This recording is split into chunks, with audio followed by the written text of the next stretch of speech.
Buenas, bienvenidos a todos. Gracias por participar de este foro por nuestro patrimonio. Estamos en una sala de Zoom que le agradecemos a Pablo del bar El Balcón de Plaza Dorrego y también por el canal de YouTube de Casco Histórico Protege.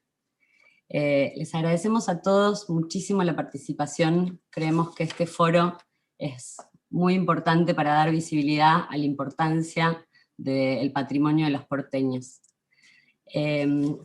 Adhieren a la organización de este foro Argentina Demolida, Asociación Vecinal de Fomento, Barrio Parque, General Belgrano y Nuevo Belgrano, Basta de Demoler, Buenos Aires Arquitectura, Buenos Aires Esencia, Buenos Aires Fachadas, Buenos Aires Perdida, Clic Buenos Aires, Colectivo Barrio Rawson, Fotos Antiguas Ciudad de Buenos Aires, Patrimonio Almagro Boedo, Proteger Abasto, Proteger Barracas, Salvemos al Barrio y SOS Caballito. Desde el colectivo de vecinos de Casco Histórico Protege, estamos felices por la gran cantidad de colectivos vecinales que se sumaron a la organización de este foro, que tiene por objetivo que todos los vecinos que estamos defendiendo nuestro patrimonio y la identidad de nuestros barrios, estemos en red, para poder apoyarnos mutuamente en este trabajo que hacemos, dedicando tiempo, paciencia, ejercitando la paciencia, poniéndonos de acuerdo a partir de discusiones, yendo a la legislatura, donde muchos nos conocimos, y bueno, haciendo esfuerzos, poniendo ilusiones y desilusiones por participar y ejercer activamente nuestra ciudadanía. Una de las, digamos, de las intenciones de este foro es también visibilizar que somos muchos y además invitar a que otros vecinos se sumen y se activen en esta defensa del patrimonio urbano porteño. La dinámica del foro tiene 3 instancias, somos muchos. La propuesta es tener un primer momento con un grupo de expositores, después un espacio para comentarios, para propuestas, y después vamos a cerrar leyendo una carta que todas estas organizaciones vecinales acordamos para enviar a la Comisión de Planeamiento, a los legisladores que forman parte de la Comisión de Planeamiento de la Legislatura de la Ciudad, solicitando algunas modificaciones en el proyecto que se impulsa para el Código Urbanístico, que está pronto a votarse, por eso es necesario darle lugar a nuestra demanda, y que también incluye algunas demandas puntuales de cada uno de los barrios en función de las especificidades que cada barrio tiene. Como somos muchos, pensamos un panel que tiene ejes temáticos que sentimos que nos representan en las distintas experiencias de los colectivos. Inicia con una presentación de qué son las áreas de protección histórica a cargo de la arquitecta Alicia Santaló, que trabajó en la ley de la creación de la APH y en un relevamiento inicial que dio paso a la catalogación de edificios que tienen valor patrimonial y que están dispersos por la ciudad más allá de los más emblemáticos. Como segunda instancia, nos pareció interesante trabajar un poco sobre cuáles son los cambios que este proyecto de ley de modificación del código implica para las áreas de protección histórica, para los edificios catalogados y para las áreas especiales, que está a cargo de la arquitecta María Rosa Martínez, especialista en el tema, para que podamos tener como claridad sobre cuáles son las afectaciones de este proyecto de ley. Y después tenemos algunas experiencias sobre la cantidad de obras ilegales que vemos en los distintos barrios que avanzan, y la experiencia de la judicialización de estas obras ilegales, y nos va a contar algunas experiencias el abogado Jonathan Valdivieso, que patrocinó a varios de los colectivos vecinales que estamos participando de este foro. También sobre la experiencia de organizarse como para defender el patrimonio, El arquitecto Carlos Blanco nos va a contar la historia de Basta de Moler, que está activa, muy activa, desde el 2007, abriendo un camino que la verdad es que es interesante para replicar.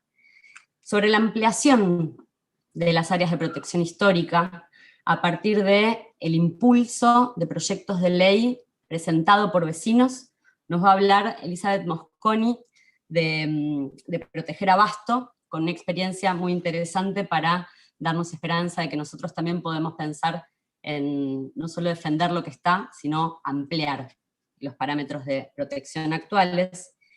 Y sobre la importancia de visibilizar la protección del patrimonio, nos va a hablar Yamila Rambaldi sobre su experiencia de haber armado Buenos Aires Perdida por Instagram, que ha logrado una cantidad de seguidores impresionante que colabora a sensibilizar sobre esta batalla que vamos dando todos.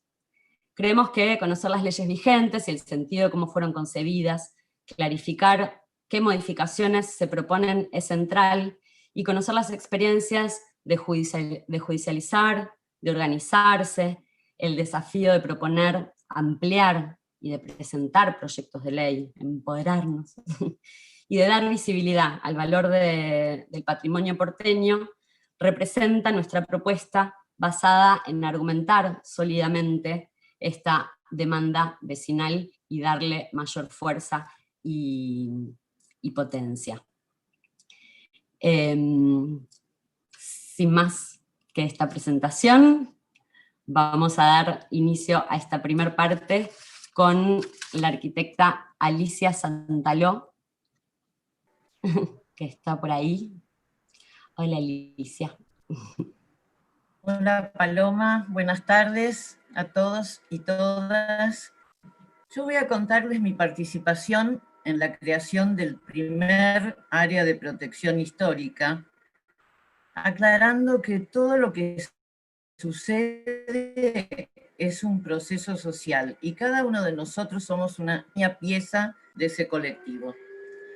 Esto sucedió hace 30 años, fines de los 80, con la democracia, y no fue casual que desde distintos ámbitos nos sintiéramos convocados a estudiar la ciudad, la nuestra, tratando de reconocer en ella rasgos de identidad, en cada barrio y de cada época, que se habían perdido o que teníamos temores de recuperar. Esto sucedió en los ámbitos académicos y en distintas expresiones de la cultura, en la música, en el arte y en la arquitectura.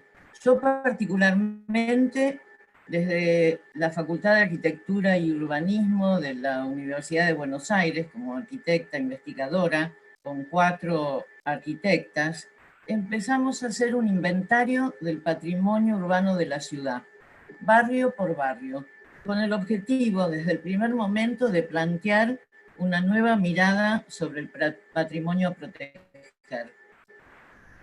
Todas las ciudades que han crecido en el transcurso de la historia tienen sus propios rasgos, su carácter, su personalidad. Esa esencia es lo que tenemos que proteger. Y como la ciudad es el soporte material de una estructura social, es por esto que lo construido y los espacios públicos nos representan como pueblo a lo largo de la historia. Y nos referimos no solo a lo construido en centros históricos, sino también a las señales de los valores contenidos en la vida cotidiana por la acción colectiva y el uso de los lugares, en el recuerdo y en el presente. En los significados de este patrimonio debemos distinguir las marcas del pasado que la ciudad conserva, en el proceso de hacerse a sí misma y de hacer su identidad y su historia. Conocer el pasado para entender el presente y poder proyectar el futuro. Nosotros partimos de la división municipal en ese momento de los barrios. Definir los límites era otra investigación. Hoy probablemente hubiéramos tomado las comunas, pero bueno, en ese momento no existían las comunas. Entonces tomamos esa referencia, los límites de los barrios. El primer acercamiento al barrio, porque hicimos 10, trabajamos sobre 10 barrios en varios años. El primer acercamiento al barrio fue investigar sobre la historia, el crecimiento a lo largo del tiempo, y luego ya empezamos a caminar cuadra por cuadra para detectar lote por lote los signos y las huellas del pasado y del presente, las construcciones que nos parecía a nosotros como técnicas interesantes proteger, necesarios de proteger. Este registro, que fue un primer inventario, luego lo valoramos y entonces planteamos distintos grados de protección. Protección integral, aquellos edificios que soportan solamente obras de restauro. Siempre decimos lo mismo, las iglesias. Protección estructural para aquellos edificios que deben mantener la estructura y los elementos que la hacen particular, pero que soporta obras de reciclaje, que soportan sobre todo para adaptarlo a la vida de hoy. Por ejemplo, se podía hacer un piso más retirado, que no se viera, retirado de la línea municipal, que no se viera desde la calle, en fin, una serie de propuestas. Y ambiental, nosotros le habíamos puesto ambiental, luego en la norma fue cautelar, acompaña los edificios protegidos. Son esas obras que pueden reemplazarse, pero que necesitan tener una norma particularizada porque acompañan el edificio de valor. En ese momento tuvimos la posibilidad de pasar a la acción desde la Secretaría de Planeamiento Urbano de la, en ese momento, Municipalidad de Buenos Aires. Y nos sumamos a un gran equipo interdisciplinario donde había arquitectos, urbanistas, morfólogos, abogados, sociólogos, que tenían una política muy clara de poner en valor el centro histórico, que se encontraba abandonado de políticas públicas. Muchas casas tomadas, espacios públicos abandonados, vecinos enfrentados. La decisión estaba tomada y se empezó a trabajar en un plan de gestión para el sector que incluyera el tema vivienda, educación, salud, cultura, comercios. Nuestro compromiso era establecer la primer área de protección histórica, porque a pesar de que existía en esa zona, en la única zona que existía en el código, la U24, que presidía el arquitecto Peña, que logró proteger en ese momento la zona, de todas maneras, las amenazas de demolición eran importantísimas. Los propietarios, que como a veces todavía pasa, pero en ese momento era mucho más común, vivían en otros barrios y tenían casas que las habían abandonado, edificios incluso, y que no querían que se los tomen, entonces los querían tirar abajo, y algunos se tiraron abajo, o no querían pagar impuestos, entonces lo mejor era tirar abajo, y nadie reclamaba nada.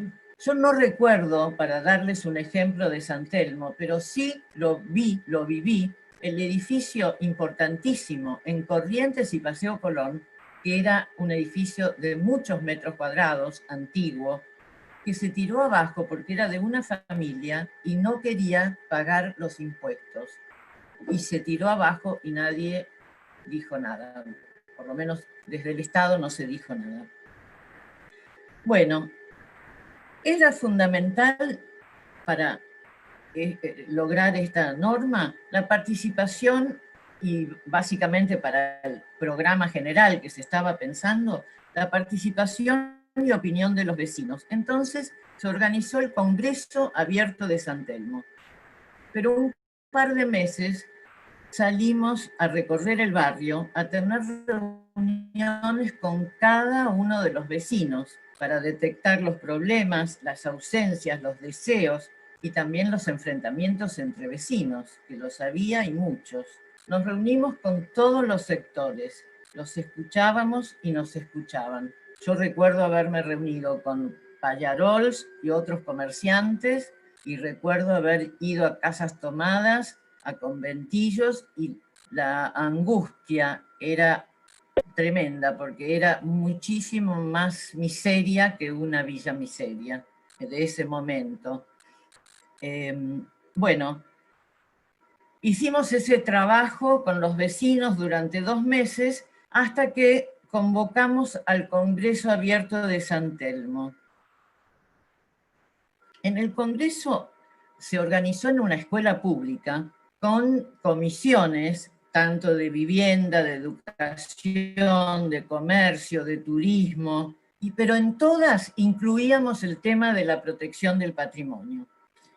Imagínense la escala de concientización que había en ese momento, son muchos años, 30, pero hicimos el congreso en una escuela, comisiones y discutíamos cara a cara, éxito total, y fueron 200 personas, salió en todos los diarios, así que imagínense cómo me emociona a mí cuando ustedes arman estas redes, debe haber 1000 personas mínimo, o mucho más. Luego se trabajó intensamente, lote por lote, definiendo no solo lo que se podía demoler, sino qué obra se podía construir. Se hizo un código morfológico, no un código, o sea, dentro del APH se trabajó morfológicamente para los espacios, los lotes que iban a quedar vacíos. Y entonces ahí surgió la figura del catálogo. O sea, el catálogo eran los edificios protegidos, integral o estructural, y se resolvió que lo que nosotros llamábamos ambiental, porque eran las propiedades o digamos los edificios, las casas que podían ser sustituidas, pero de todas maneras daban la identidad del barrio, hablaban de la identidad del barrio, entonces no se podían sustituir todas. Era como un delicado equilibrio para fortalecer la identidad del barrio. Descubrimos o planteamos o vimos que había 11 zonas en ese área. Era muy distinto a Avenida de Mayo porque se tomó parte de San Telmo y parte de Montserrat, o sea, San Telmo y hasta Avenida de Mayo y la plaza. Esa fue lo que es hoy el PH1. Entonces se definieron 11 zonas donde se puso la lupa. No es lo mismo Avenida de Mayo o la calle Defensa. En el mes de diciembre del año 91 fue sancionada finalmente en la ordenanza 45.517. Me acuerdo que fuimos muchas veces antes de que se sancione a hablar con los concejales en ese momento. Fuimos y vinimos. Finalmente una noche, a las 10 de la noche, hubo unas corridas y finalmente se sancionó la ley con alegría de todos. Y esta ordenanza es importante por 2 aspectos. El primero porque introduce en el Código de Planeamiento un instrumento de planificación para la protección del patrimonio, reconociendo de esta manera que no es posible planificar en una ciudad consolidada como Buenos Aires sin reconocer áreas, lugares, sitios que no son iguales unos a otros. Segundo, dentro de estas consideraciones, crea la figura del catálogo como instrumento indispensable para la planificación para normas de patrimonio, porque es a partir de ellos, pero es complejo y es mirar todo el ámbito que lo rodea a esos edificios catalogados. Esta protección se refiere a la protección de lo construido, pero también establece una protección en general en estas áreas, regulando la obra nueva, de manera que acompañe la morfología y tejido urbano a lo puntualmente valioso. Termino con 3 claves. Una, que es sumamente importante entender que una pieza aislada, un edificio catalogado, aislado, pierde su valor si su entorno inmediato no lo respeta. Son áreas de protección histórica. Son a partir de los centros de barrio, en fin, se tienen que estudiar. Segundo, que ese área tiene que tener normas especiales o llevarse muy bien con la norma del sector, hay que estudiar el entorno, porque un edificio aislado es vulnerable. Se quiere y no nos olvidemos que se quiere proteger la identidad del barrio. Y tercero, si estas normas son claras y consensuadas con los vecinos y se cumplen, la obra nueva debería ser bienvenida, porque se suma a la identidad que es nuestra vida, los viejos, los nuevos, todos juntos y armoniosamente. Bueno, espero que estas reflexiones nos sirvan hoy, por eso las cuento. Me parece que es importante conocer ese origen, algo de ese origen y cosas que todavía tenemos que seguir batallando, como por ejemplo, básicamente los edificios protegidos sueltos en la ciudad.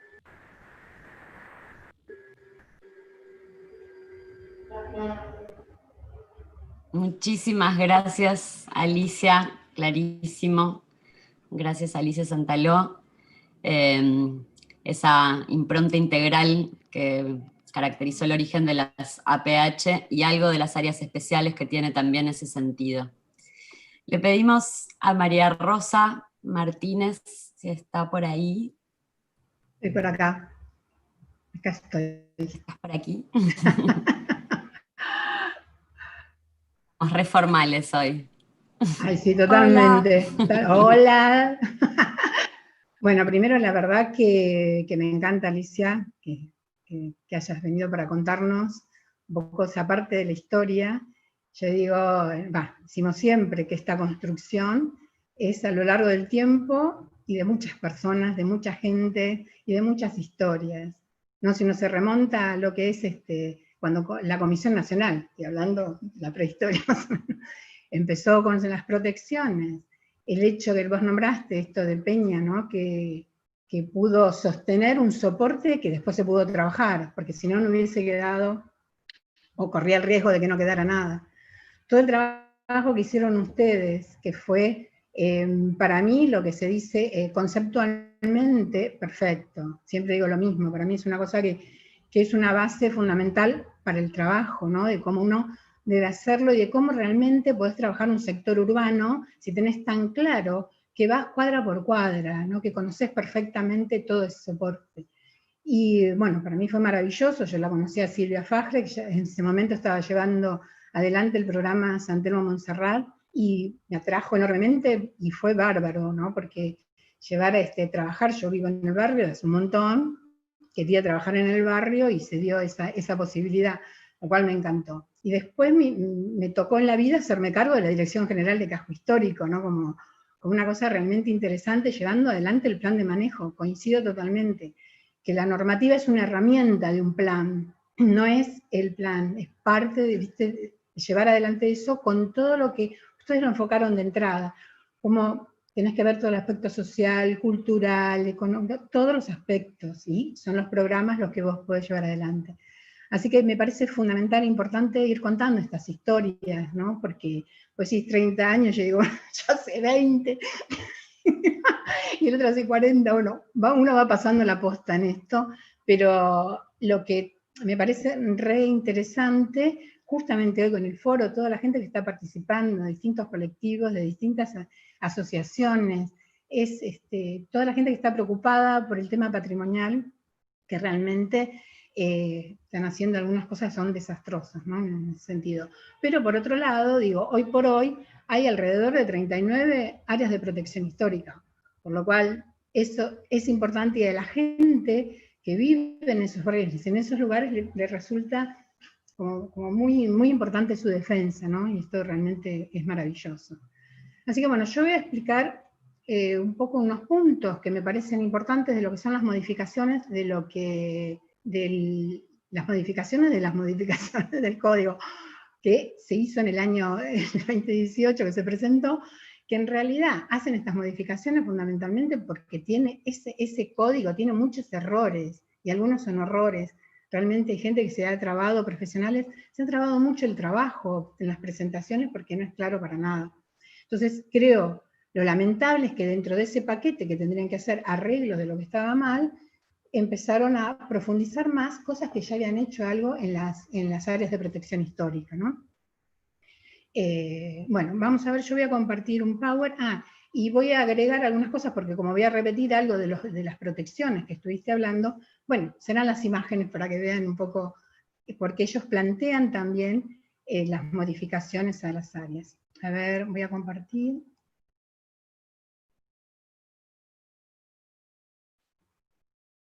¿Se ve?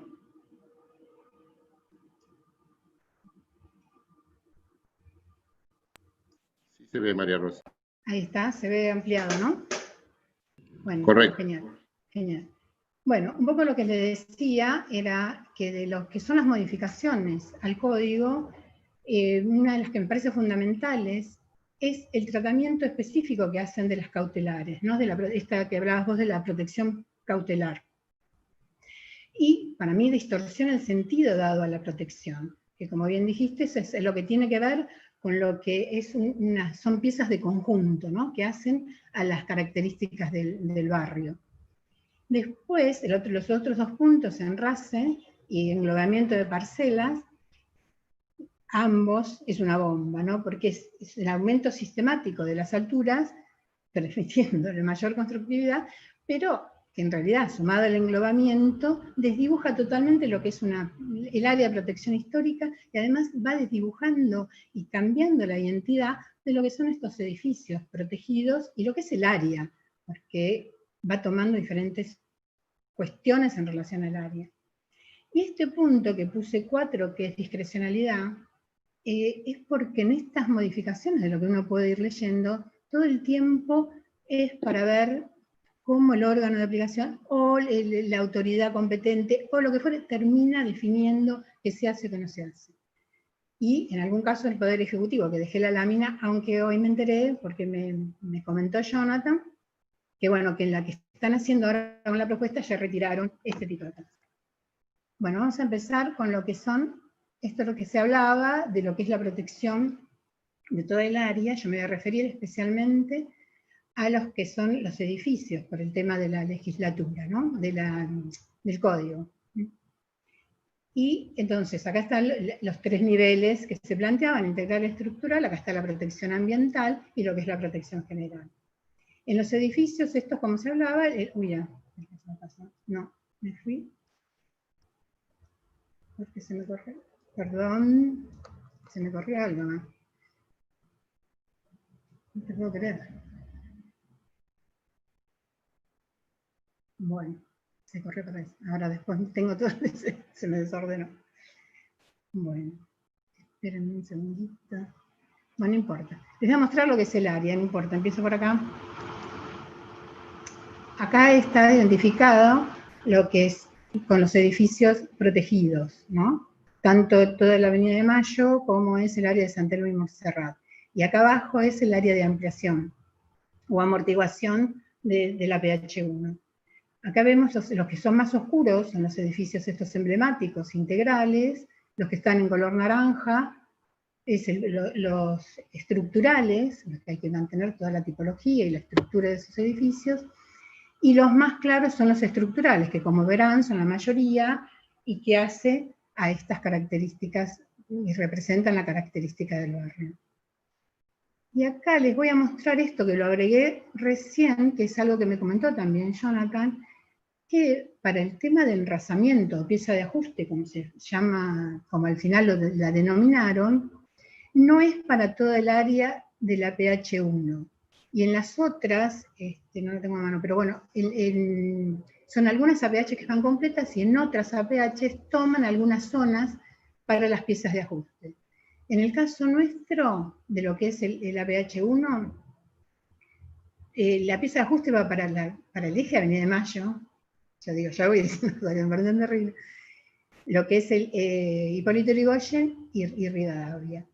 Y es el sector, en el otro sector, porque es la zona 4, 5, 6, 9 y 10. Es un sector que está entre la Plaza de Mayo y Belgrano, son las avenidas, ¿no? Acá Perú me preocupa muchísimo, porque lo pusieron acá como pieza de ajuste Perú, entre entre Belgrano, desde la Plaza de Mayo, desde la Diagonal hasta Independencia.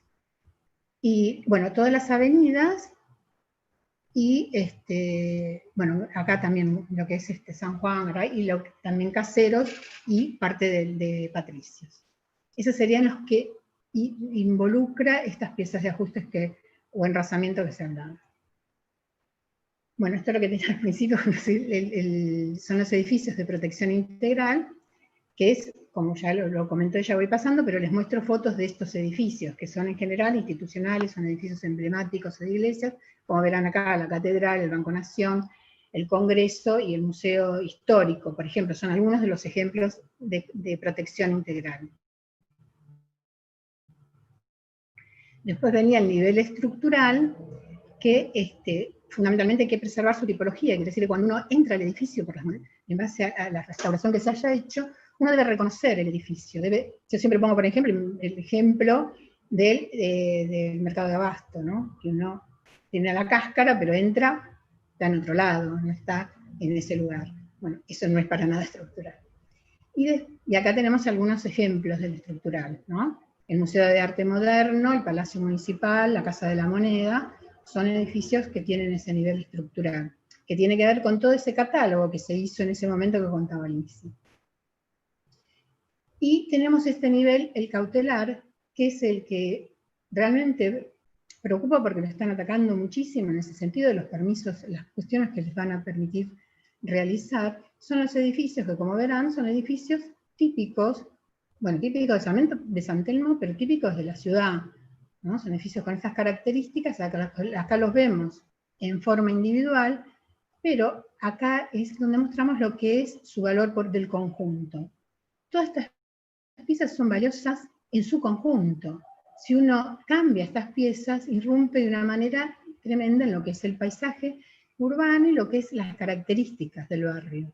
Y esto es lo que está pasando en la ciudad en general y en San Telmo también en particular, está pasando. Acá es de lo que ellos hablan de lo que, bueno, cada edificio tiene, como se hablaba, cada protección, cada tipo de protección tiene un grado de intervención, que es 1, 2, 3 y 4. En los cautelares se permiten todos estos grados de intervención, la 1, la 2, la 3 y la 4. Pero lo importantísimo y lo que cambia acá, que por suerte Alicia lo dijo, que es que se preveía un aumento de volumen en los cautelares que tuviera que ver a lo mejor con un edificio, con una planta y retirado, acá se va aumentando el volumen y si no es suficiente se verá con el órgano de aplicación, ¿no? Lo terminará de analizar. Y así es como nosotros vamos viendo estas modificaciones que se van haciendo con estos edificios catalogados, con este nivel, digamos, de edificio.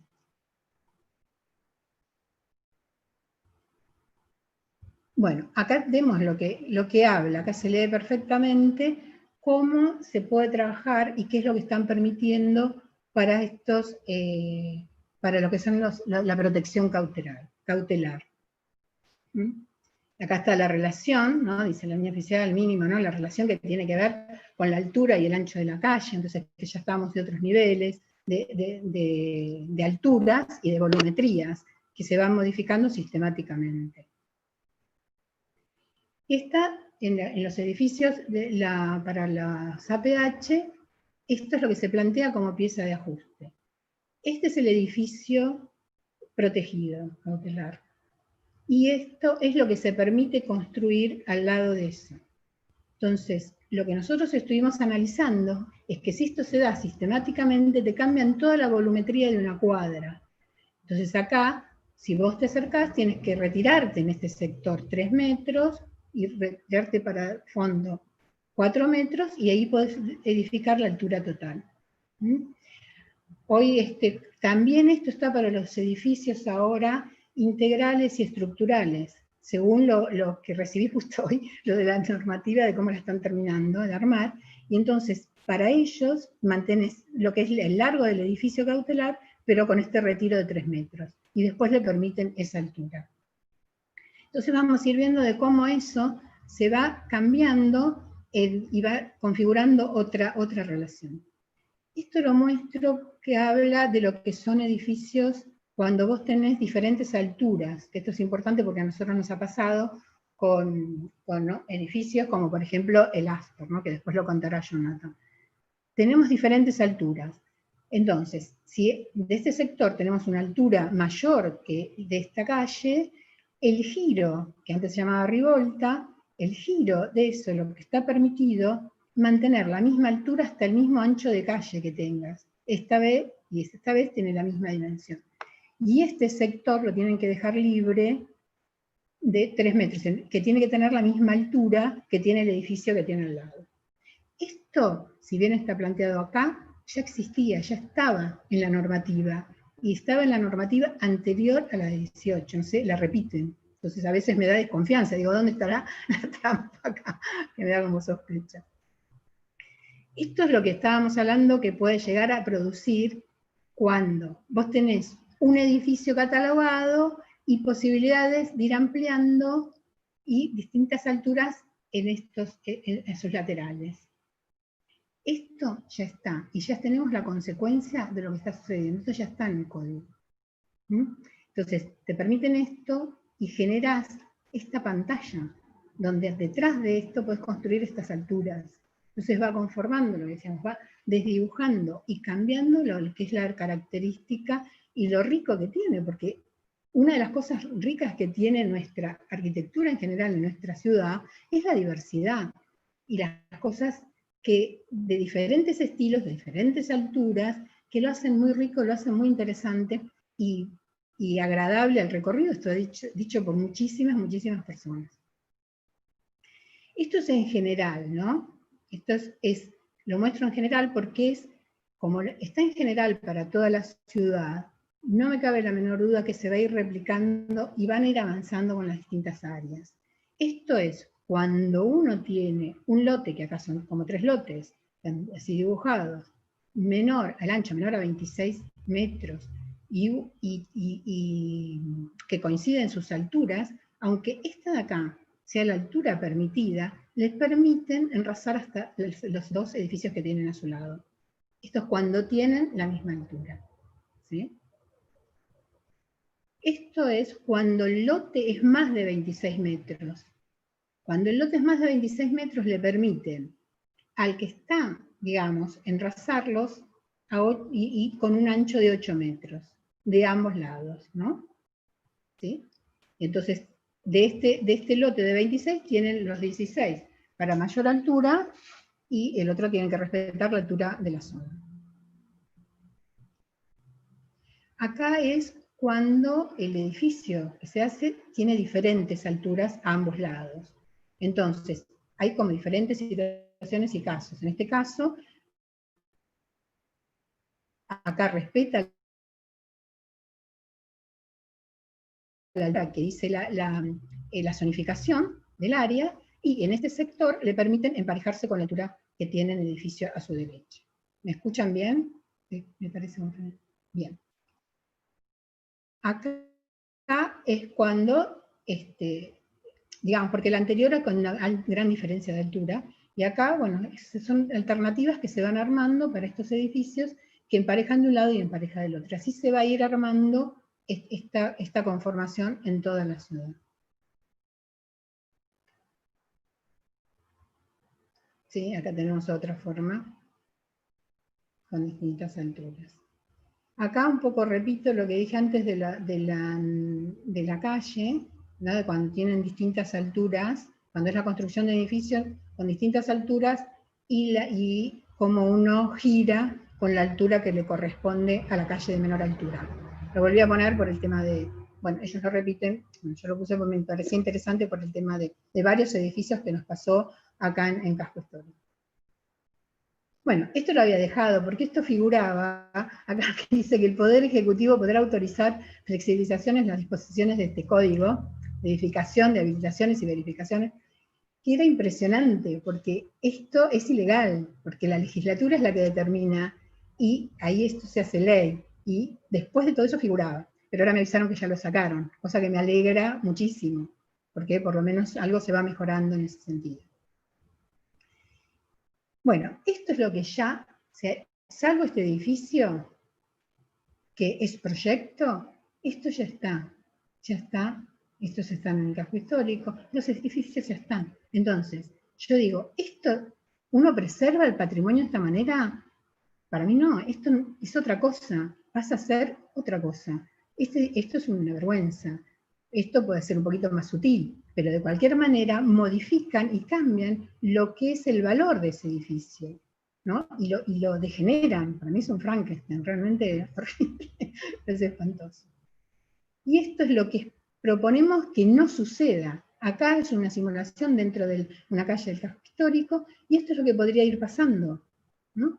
Que tenés un edificio, tenés lotes, digamos, o edificios, además de proponer esto que hablábamos, ¿no? La demolición, edificios que pueden no estar catalogados, por lo cual los pueden llegar a demoler, y te va generando esta pantalla que yo diría, ¿qué tiene que ver con las calles nuestras que se arme eso? Porque además nosotros, y en toda la ciudad, hay edificios que son anteriores a las protecciones. Entonces, en vez de seguir dejándolos como hitos de una época y de un momento, los emparejan con eso, cosa que cambiaría totalmente, realmente, nuestro barrio de una manera impresionante.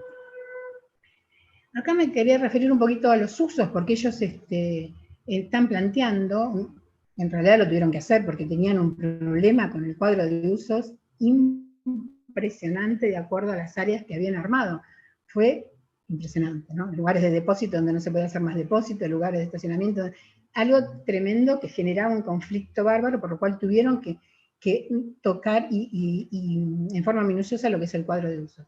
Pero me interesaba porque creo que para nosotros, que lo que vamos, digamos, esperamos y lo que pedimos es actualizar y reimplementar el plan de manejo del casco histórico, es fundamental también que nosotros para ese plan y para esa propuesta trabajemos muchísimo con los usos. Y a mí me encantaría proponer como áreas prioritarias de uso en los determinados lugares del barrio, las distintas áreas de protección histórica se pueden hacer, porque ahí está lo tangible y lo intangible de lo que conforma un área. No es solo los edificios, sino todo lo que habíamos hablado, de lo que corresponde, y con el tema de los usos es fundamental. Y bueno, por otro lado, si uno actualiza también, hoy por hoy ya es fundamental tener en cuenta el paisaje urbano y con toda la situación de este año de pandemia, lugares, tener clarísimo lo que son las ventilaciones, lo que es el asoleamiento, lo que es todo el recorte del cielo y las visuales, ¿no? Por eso, bueno, proponemos esto, que se haga, que se retiren realmente, seguimos insistiendo en que se retiren el tratamiento de las APH en el código, en esta modificación del código. Bueno, nosotros tenemos que trabajar mucho también, muchísimo con la legislatura, es fundamental, trabajar con los legisladores que han votado a favor de estas modificaciones. Quizás no digo el PRO, que van a ser orgánicos y obviamente no van a votar en contra. Ojalá los ilumine algo y los voten en contra, pero no creo que lo hagan. Pero bueno, está otro, está la UCR, está Evolución, está el Partido Socialista, bueno, hay gente que a lo mejor se aviene en un momento a tomar esto en cuenta, que me parece realmente fundamental. Bueno, nada más. Gracias. Muchísimas gracias, María Rosa, clarísimo. Es la dificultad técnica que igual no nos tiene que inhibir a poder dar batalla como vecinos no técnicos. Carlos, ¿estás por ahí? Carlos, en representación de Basta. Sí, ¿se escucha bien todo? Muy bien. Bien. Bueno, ¿vas a hacer una introducción? No. Sí. Ya lo hiciste. Bueno, comento. Es un poco autobiográfico lo que voy a comentar, pero tiene que ver con el tema de la participación, con el tema del derecho a la ciudad, con el tema de que uno es un ciudadano que ejerce sus derechos. El devenir de organizaciones como Basta de Demoler, en este caso a partir del año 2007, tiene antecedentes directos, casi diría, en los estados asamblearios barriales que había en el 2001. Nada más que estos eran sobre políticas globales y en el caso nuestro es una reivindicación de un segmento. De un segmento de esa realidad. Yo un poco digo esto porque ayer, creo, antes de ayer, en la reunión de Basta de Demoler, Mauro me recordó una frase que dice, bueno, cuando nosotros actuamos, hacemos como la montonera. Y era lo que decíamos nosotros en el 2007, hacíamos montoneras, o sea, cuando detectábamos un problema, cuando detectábamos un tema que por ahí iba a ser emblemático y en última instancia se podía judicializar, íbamos todos atrás de eso, toda la organización, todos los que éramos militantes de esos espacios barriales y vecinales. En ese caso particular éramos barriales todavía, porque nuestras reivindicaciones eran del barrio de Recoleta y particularmente arrancó con los petit hoteles que estaban desapareciendo. ¿Sí?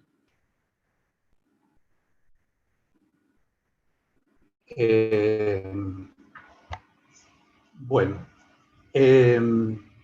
a este tema le agregaría otro salto que se dio en las organizaciones a lo largo de estos 10 años, en el caso particular de las patrimoniales, que es el devenir del pasar de la defensa del objeto patrimonial de manera material, como el caso de un edificio, a pasar a la defensa del paisaje patrimonial. La ciudad. Esa defensa del paisaje patrimonial tiene que ver también con una instancia que es propia casi diría del ámbito académico, o sea, está como oficializada en la UNESCO, que es que el paisaje patrimonial está conformado por lo material y lo inmaterial. Y un poco esa cuestión que es inescindible para la cuestión de la defensa del patrimonio tiene que ver con eso, que es que hay un cambio de la defensa del objeto patrimonial, que era una cosa, el edificio en sí mismo, estamos hablando de estoy como recordando cosas de hace 20 años o 30, a pasar a la defensa del paisaje patrimonial, que es lo que estamos haciendo en este momento a través de las redes, que ustedes pueden hacer un panorama de las distintas redes que conforman los espacios patrimoniales y van a ver desde la fachada en particular hasta el ámbito barrio más complejo. También se le agrega el paisaje natural y el paisaje cultural. Pero bueno, eso por ahí va a ser una parte de otra charla o de algunas preguntas que se pueden realizar acá. Voy a tomar un caso emblemático que en nuestra cuestión tiene que ver con la estación de subterráneos de la línea H, que se iba a hacer en la Plaza Alvear, que para todos era Plaza Francia, incluido para un ministro, pero en realidad era la Plaza Alvear. Y donde la ley decía particularmente que se tenía que hacer sobre la Plaza Francia, que está enfrente, pero bueno, valgan los errores o las interpretaciones que cada uno le quiere hacer. Es un espacio, esto estamos hablando del año 2012, es un espacio, un territorio muy particular de la ciudad, donde yo casi diría que después de Plaza de Mayo es el segundo lugar emblemático de la ciudad. Allí convergen áreas de APH como el APH 14, que es el de Plaza Francia y Plaza Alvear, el APH 30, hay edificios emblemáticos como el convento, el Centro Cultural Recoleta, el cementerio de Recoleta, el Palais de Glace, el edificio del Museo de Bellas Artes. Bueno, todo esto tiene que ver con este perfil que estoy diciendo, que era un área que era emblemática y que obviamente la decisión del gobierno, de la gestión de Macri en ese momento, fue establecer un vínculo directo con lo que se llama el Buenos Aires Design, que es el espacio de ventas de artículos de la construcción y diseño, que ahora está cerrado y está en licitación ya otorgada para, eso es otro tema, pero bueno, para abrir juegos y diversión a escala metropolitana, cosas que se le ocurra a esta gestión. Yo diría que el APH 14, que es donde estaba ubicada, donde las imágenes esas van haciendo una especie de loop sobre qué era donde estaba actuando el gobierno, teníamos, aparte de edificios catalogados, urbanizaciones, parques definidas, incluso árboles catalogados, o sea, árboles particularmente, como si fueran edificios catalogados. Tenía esas características y de alguna manera permitieron que la presentación del amparo se pudiera viabilizar y conformar la ley, de alguna manera, de APH se cumplió. Que la justicia otorgó ese amparo y podríamos decir que, de alguna manera, también entre los argumentos expresados en el amparo hay cuestiones vinculadas a la arquitectura, al urbanismo, a lo ambiental, público, e incluso a la participación vecinal, que tiene que ver con este tema del ejercicio del derecho a la ciudad, consagrado en el artículo 1 de nuestra Constitución, y que es lo que Basta de Demoler intenta hacer en cada movimiento que hace en el espacio patrimonial.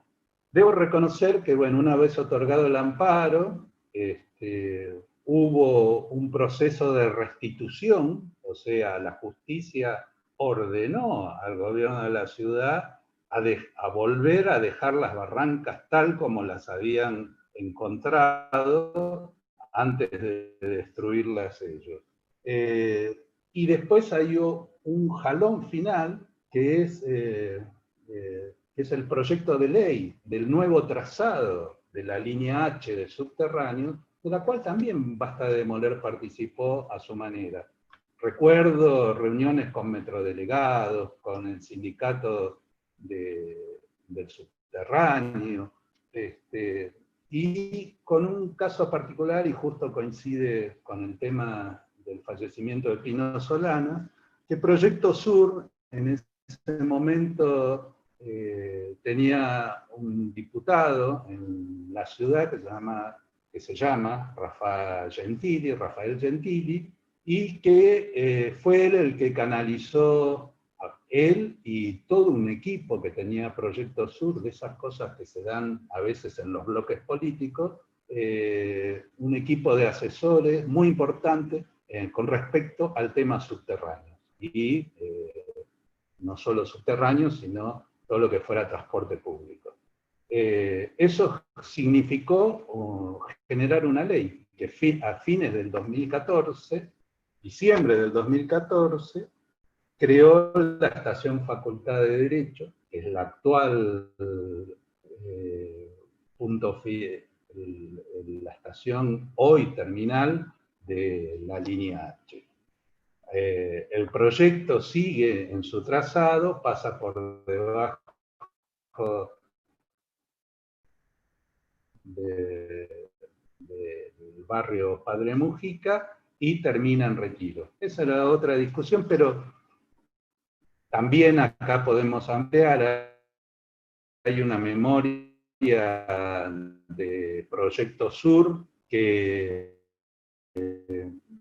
plantea, yo después se las puedo acercar a aquellos que lo quieran. Vale un tema que es llevada por unanimidad. Todo esto tiene que ver con que el oficialismo y la oposición se pusieron de acuerdo en aprobar la ley.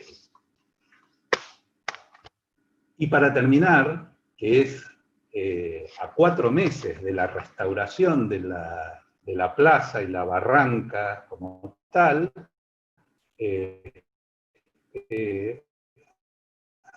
aparece una demanda del gobierno de la ciudad de $3 millones contra Santiago Puso, sensación, Basta de Demoler, Sonia Bergman, que fue asesora y era una integrante periférica de nuestro espacio. Vale, lo voy a contar muy rápido porque si no me va a llevar mucho tiempo. Esta demanda es por daños y perjuicios y de inhibición de bienes sobre aquellos integrantes que habían hecho la demanda, diciendo que había sido una demanda porque había un interés político por detrás. Eso ocurrió 4 meses antes de que el oficialismo votara el cambio de la línea del trazado de la línea H, admitiendo lo que nosotros decíamos. Digamos, es como muy particular. El derecho, pero hay otra parte interesante de esto, porque la demanda sigue vigente, o todo esto, pero en el año 2016, en la reunión número 157 de la Comisión Interamericana de Derechos Humanos, se presentó el tema de Basta de Demoler como una agresión a los derechos de la defensa del interés colectivo y de la libertad de asociación. La Comisión Interamericana como parte de esta limitación de derechos, obviamente, limitación de derechos porque quieren disuadir la no participación de los vecinos, amedrentar y amordazar a los vecinos participativos o a los ciudadanos participativos. Bueno, en realidad Macri estaba haciendo un ejercicio de lo que después estamos conociendo ahora a través de lo que... Pero bueno, eso es otro tema. Y lo que sí me interesa es que vean que las organizaciones vecinales y de vecinos tienen todo esto como una especie de sacrificio en última instancia, jalonado entre derrotas y victorias, o victorias y derrotas, que son la construcción de la historia historia de nuestra ciudad. Bueno, y gracias.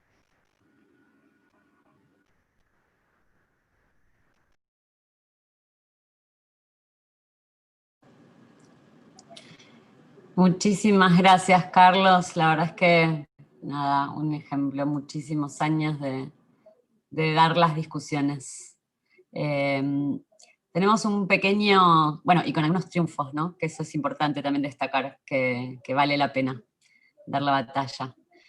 Hacemos un pequeño cambio, va a hablar Elizabeth Mosconi de proteger Abasto, y después Jonathan. Elizabeth, contanos qué es eso de ampliar el APH. Hola, ¿qué tal? Bueno, buenas tardes a todos y todas. Bueno, nosotros venimos de 40, 30, 10 años. Gracias a Sonia Berman tenemos el libro del Abasto, que hizo una investigación excelente sobre el tema. Siempre nos acordamos de ella. Bueno, voy a presentar pantalla, ¿sí?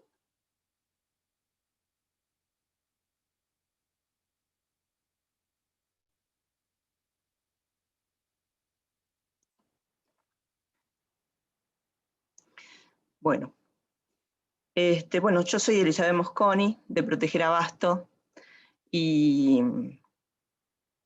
soy fotógrafa, soy abogada también, pero por sobre todas las cosas soy activista en este tema.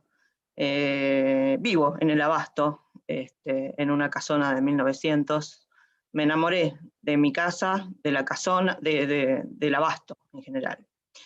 Y somos de Proteger Abasto, pero también de Patrimonio Almagro Boedo, que también está por acá, de Cultura Abasto y de Comuna Gardel. El Abasto es una zona de Buenos Aires que está entre la Comuna 3. El Abasto no existe, digamos, jurisdiccionalmente hablando.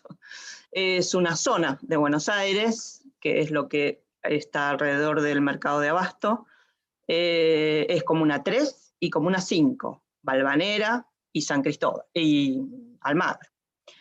Esta zona está protegida, no la zona, el edificio del ex mercado de Abasto, por un área de protección histórica, que es la número 32, que se sancionó por ley 841 de octubre del 2009, y es solamente lo que está protegido, es el edificio, que está entre las calles Corrientes, Agüero, Lavalle y Anchorena, y es no solamente digamos, ustedes saben que que hubo dos mercados de Abasto, uno del 1894, que se ve hoy en día las fachadas que están sobre la calle Lavalle, esta zona de acá, que sería la zona donde están los cines, de Eloy Shopping, y este frente y un poquito a los costados, que es el edificio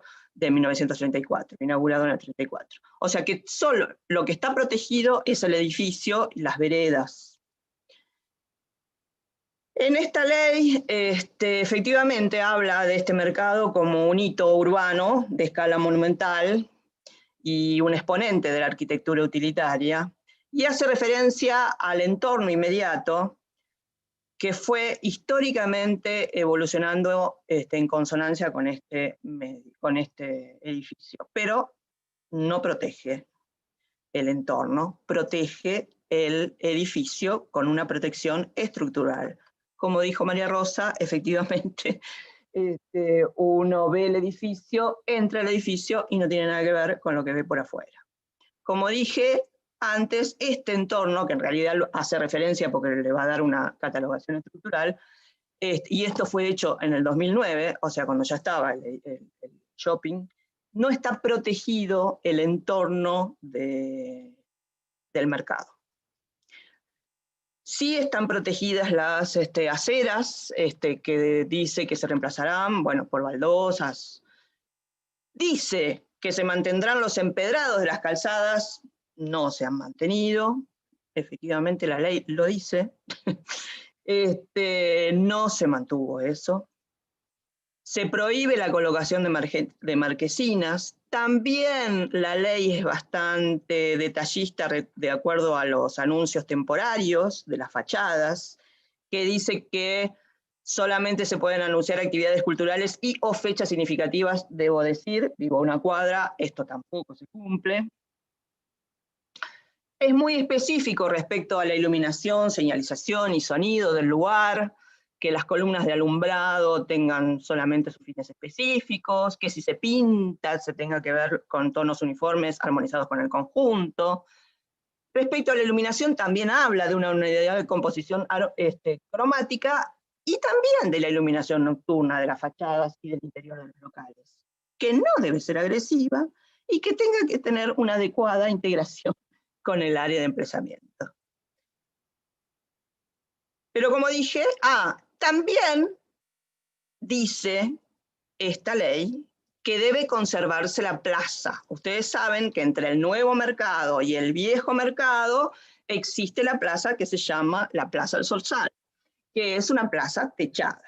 Pues esta plaza, lo dice la ley, está afectada al uso público permanente mediante una servidumbre administrativa que fue un convenio celebrado por la otrora municipalidad y la Sociedad Anónima Mercado de Abasto Proveedor en 1984, cuando se cerró.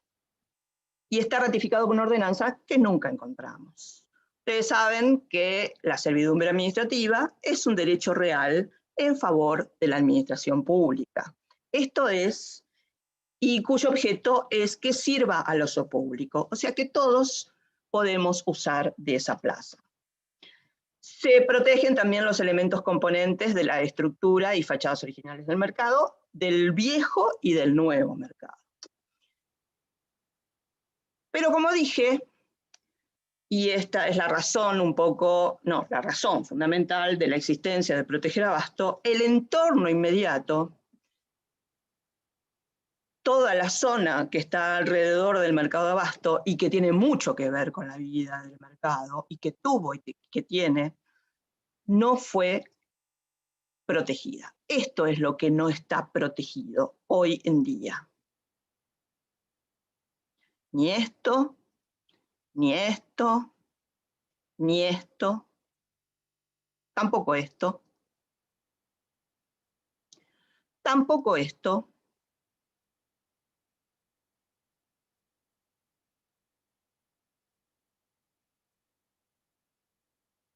Nada de esto. Ni esto estaba protegido tampoco.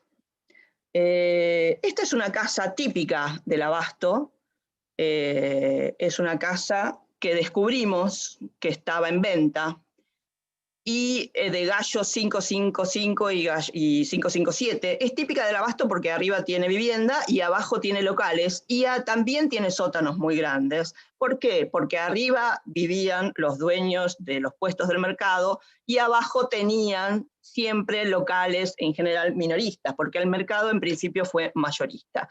Y en los sótanos, que hay muchas casas con sótanos en los alrededores, se servía para madurar, por ejemplo, las bananas. Esta casa descubrimos que es de Virginio Colombo, gracias al blog de Alejandro Machado, que veo que está en este grupo, y que, si bien no está firmada por Virginio Colombo, es igual a otras dos, uno que está en la calle San Juan, que sí está protegida, y otra que está en la calle Rivadavia, que hoy en día está siendo restaurada gracias a mecenazgo y a un grupo de gente muy interesada en el tema. Nosotros logramos entonces, hoy en día sabemos que se vendía como terreno, porque acá al lado se está construyendo, hoy en día se está construyendo. Logramos catalogarla, logramos que saliera la ley.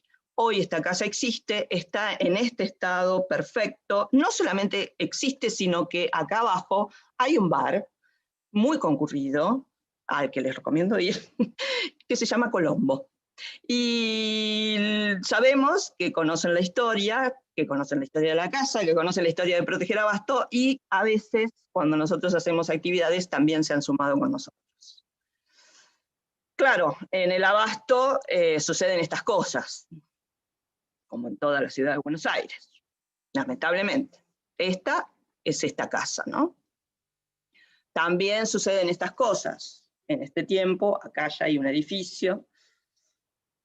Esta casa, lamentablemente, que es la Casa Pantano del pasaje Gardel, no pudimos mantenerla, está solamente la fachada porque se ha hecho este edificio por detrás. Se hicieron acciones en su momento, pero no se pudo proteger.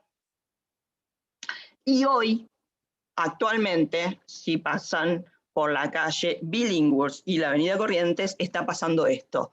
Esta casa está catalogada, pero la inmobiliaria lo vende como un gran lote de 18 por 11, donde se pueden construir nada menos que 2.500 metros cuadrados. Nosotros en el año 2016, después de salir a fotografiar y a hablar con los vecinos, presentamos un proyecto de ampliación del área de protección histórica que va desde Tucumán, Jean Jaurès, Avenida Corrientes, Gallo, Tucumán. Esta zona, que es una cuadra alrededor. Este en realidad es un proyecto en el que había intervenido el gobierno de la ciudad y nosotros lo tomamos nuevamente y lo pusimos nuevamente en la legislatura.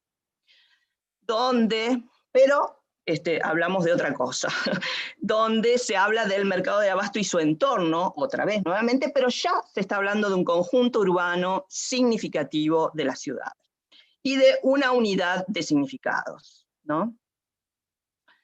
Se hablan de ámbitos preconsolidados como el pasaje Celaya, que hoy en día está igual, el pasaje Carlos Gardel lamentablemente no, ya casi lo hemos perdido, y la manzana, esta manzana 1360, que es la manzana del edificio del mercado.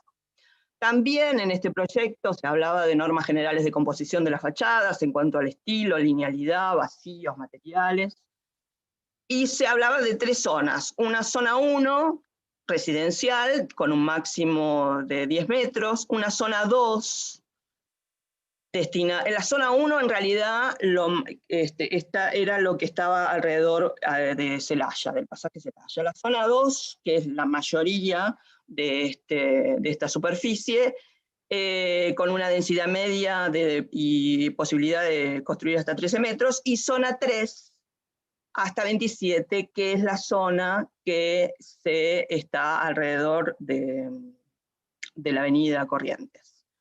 Debo decir que antes que esto, digamos, toda esta zona tenía una zonificación C3I, que era hasta 27 metros, porque esta zona es como una continuación, digamos, del 11, ¿no? De todo el comercio del 11. Y se incorpora un listado de inmuebles y un área de amortiguación.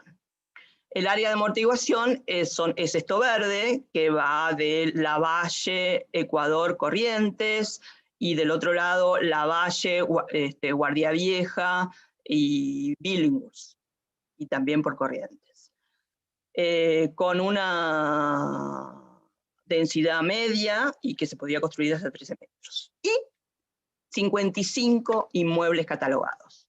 Esta ley se presentó, como dije, este proyecto se presentó en el 2016, no tuvo el tratamiento, así que, y los fundamentos pusimos de todo, o sea, en el transcurso de esto, la verdad que todo el grupo de Proteger Abasto, transcurrimos nos formamos, digamos, pues la verdad que nadie, somos vecinos, somos ciudadanos comunes, si bien yo soy abogada, no conocía el tema, la verdad que nos formamos en este tema, hicimos cuanto curso, veía por ahí, Y ya entonces empezamos a conocer más del tema y hablamos de una zona lindante, y hablamos de un centro histórico en la zona del Abasto.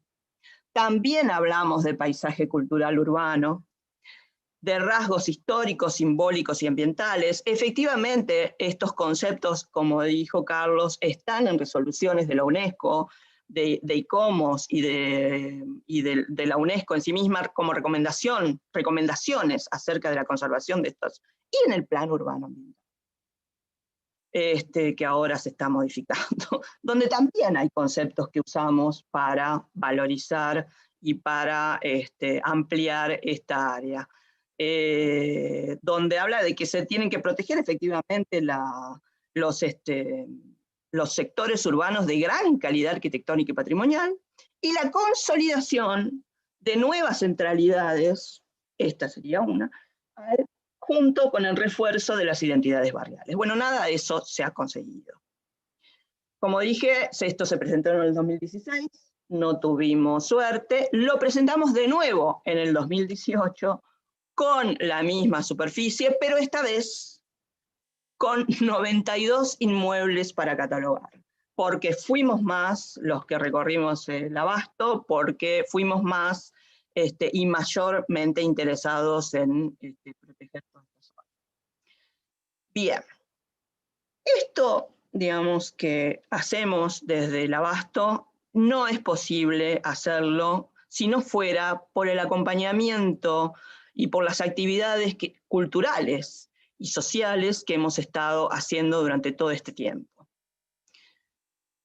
Con la Casona de Humahuaca, con la Casa Colombo, con nuestros compañeros de Patrimonio Almagro Baedo, con la Casona, con los barrios creativos, y somos muchos, con el Museo Vivo por las calles del Abasto, con el queridísimo teatro comunitario que ha tomado el mercado de Abasto y ha hecho una obra maravillosa, con nuestras casas fileteadas, con nuestro grupo de fotografía de la Comuna 5, en cuyo lugar está Mónica Hassenberg, y que siempre vienen chicos a verla, y seguimos haciendo acciones con las barriadas fotográficas, con la toma de Almagro, con nuestro Gardel, por supuesto, con Guille y la Casona, con nuestros compañeros del Museo Vivo, con Tita, ¿cómo no vamos a tener la Tita?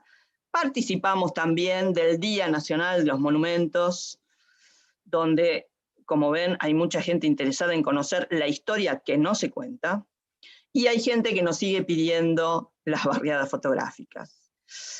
Estamos en el año 2020 y vamos al año 2021. La verdad que después de lo que se ha dicho, le dan ganas de bajar los brazos, pero no vamos a bajar los brazos, lo haremos otra vez. Y como escuché el otro día, un señor que presentaba el tema del chamamé, que ahora en octubre se presentó como Patrimonio Cultural de la Humanidad, nuevamente, y este señor hablaba de sentimiento y patrimonio. Y nosotros sentimos que el Abasto es patrimonio de la ciudad de Buenos Aires. Muchas gracias.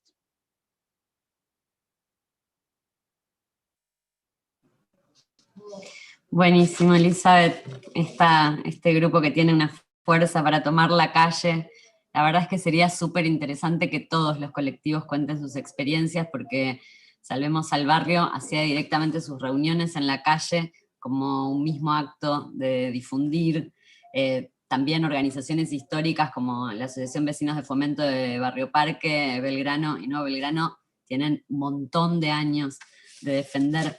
Ya haremos otro foro para que cada uno de los colectivos vaya dando a conocer sus experiencias, porque creo que ahí es clave para darnos fuerza entre todos. Jonathan, ¿estás por ahí para contarnos de las batallas contra las obras ilegales?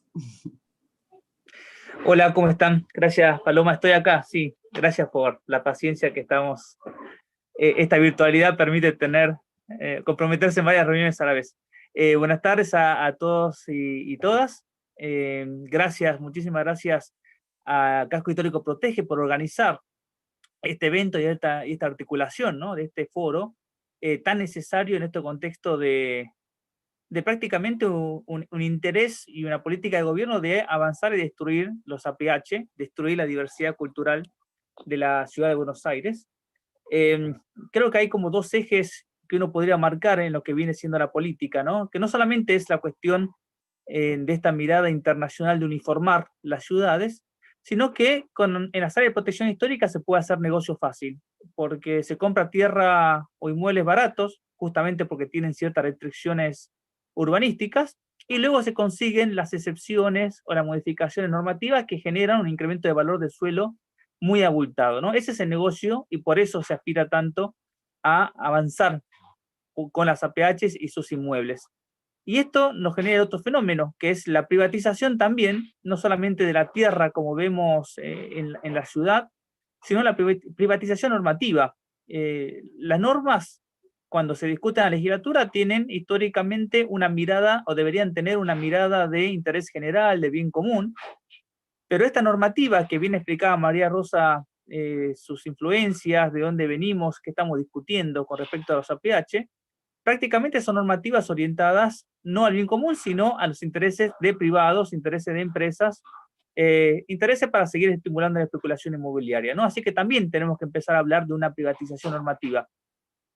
Y justamente lo que voy a comentar son algunos casos en la ciudad de Buenos Aires, algunos exitosos, otros no tanto, o a medias, ¿no? Porque no fueron exitosos judicialmente, no logramos frenar la obra, pero se logró visibilizar la problemática que logró luego, posteriormente, que se modifiquen las leyes, por más que esos edificios, su construcción esté avanzando.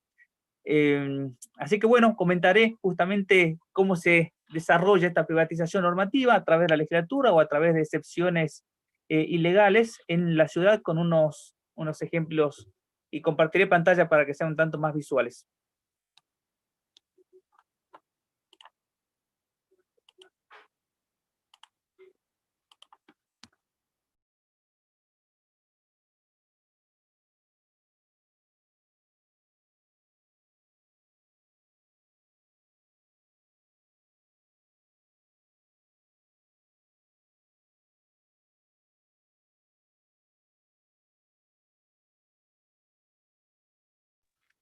No, lo que les comentaba es que si me pueden autorizar para compartir pantalla. Al otro usuario. Está autorizado, ¿eh? ¿Lo tenés ahí para compartir? A ver, con el que estoy hablando, no, necesitaría el otro usuario. Sí, Okay. sí, perdón, porque estamos con la compu y el celular.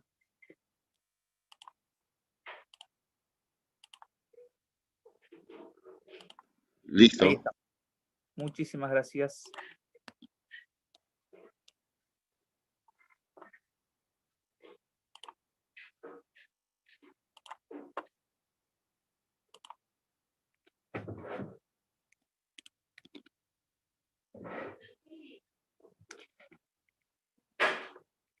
Bueno, un primer caso, voy a tratar de comentar 4 casos, me van diciendo con el tema de los tiempos. Uno de esos casos es el Astor San Telmo, ¿no? Que se encuentra en el APH 1. Este es el proyecto que querían construir en la esquina de la avenida Casero y la calle Bolívar, que allí la judicialización